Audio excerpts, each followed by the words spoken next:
Well, hello guys, my name is Nick from nickstoygarage, and today a nice and short day 6 of Ford Week. Today we're doing a Playart Ford Mustang, one of my 60,000 dream cars I want to own in real life.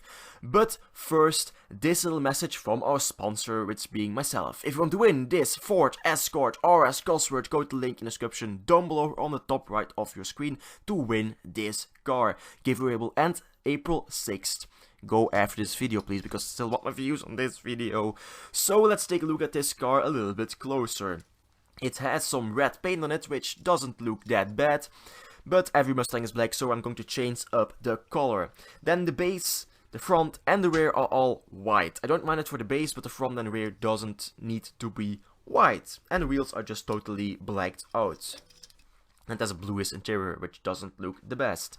So to drill out the rivets, it was a kind of a process, because these weren't really, the Matchbox rivet has a little dimple little thingy, a pit in there, so your drill bit can sit in.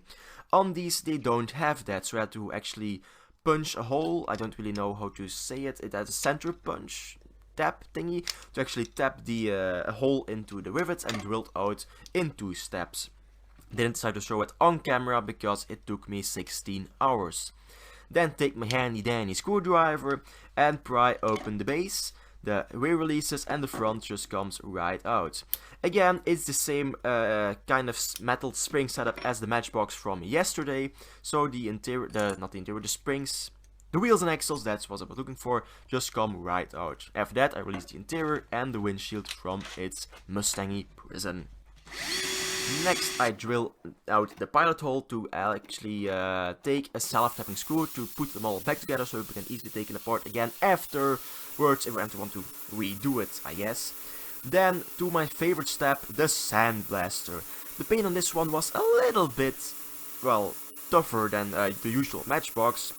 It took me about 5 or 6 minutes to actually take off every single bit of paint, and still some paint just didn't want to come off. So after the sandblasting step was done, I had to take my toothpick, my dental pick and my screwdriver to just try to get as much paint off as humanly possible. I think I did a pretty good job. So when the mold itself is done, I take the sandblaster again and blast the base of the car. Because, like I said, the white isn't staying. I'm going to chrome out, pimp out the base, like I do on most of these, well, this era of cars. So when that's all done, I go for the primer. I use a fine surface primer by Tamiya, 2 coats in total, leaving between 15 to 20 minutes to dry between coats.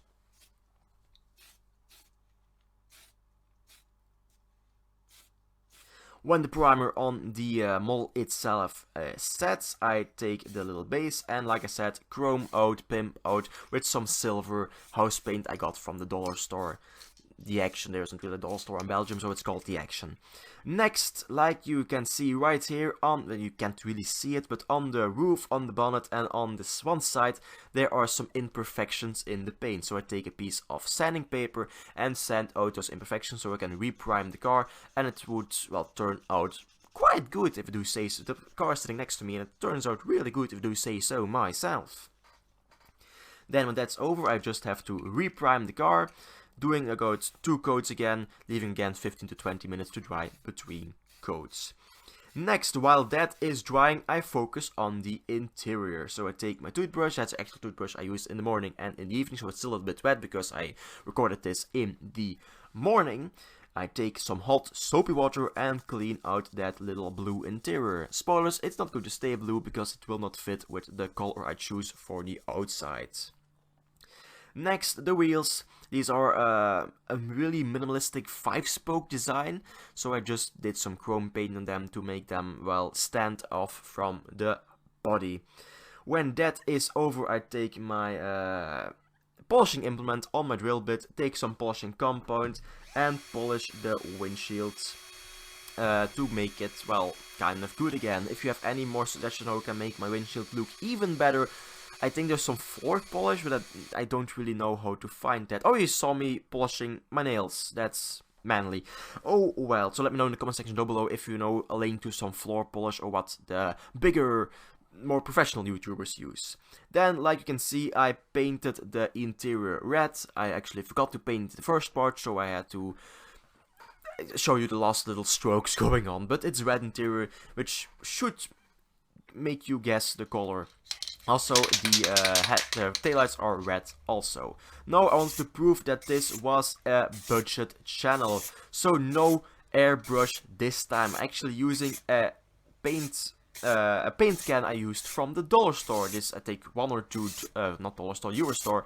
It cost me 1 or 2 euros for this paint can, and I just want to prove that you don't need an expensive airbrush, you don't need expensive paint to do this hobby. You just can use a regular 1 euro or 2 euro spray can. As you can see, that when the paint dries, it looks, I think it even looks better than my paintbrush, my airbrush. So I kind of yeah, I'm down a little bit because it looks really good. So the chrome accents, I did 2 grills on the side, the 2 door handles and the little air scoop in the front. Well, we're only 6 minutes in the videos and I'm only doing the reassembly, so this is going to be a really short video. On to the reassembly. Then, first of all, I take my handy dandy screwdriver. My toothpick decided to jump at me because I didn't really use it that much this video, so it probably misses me.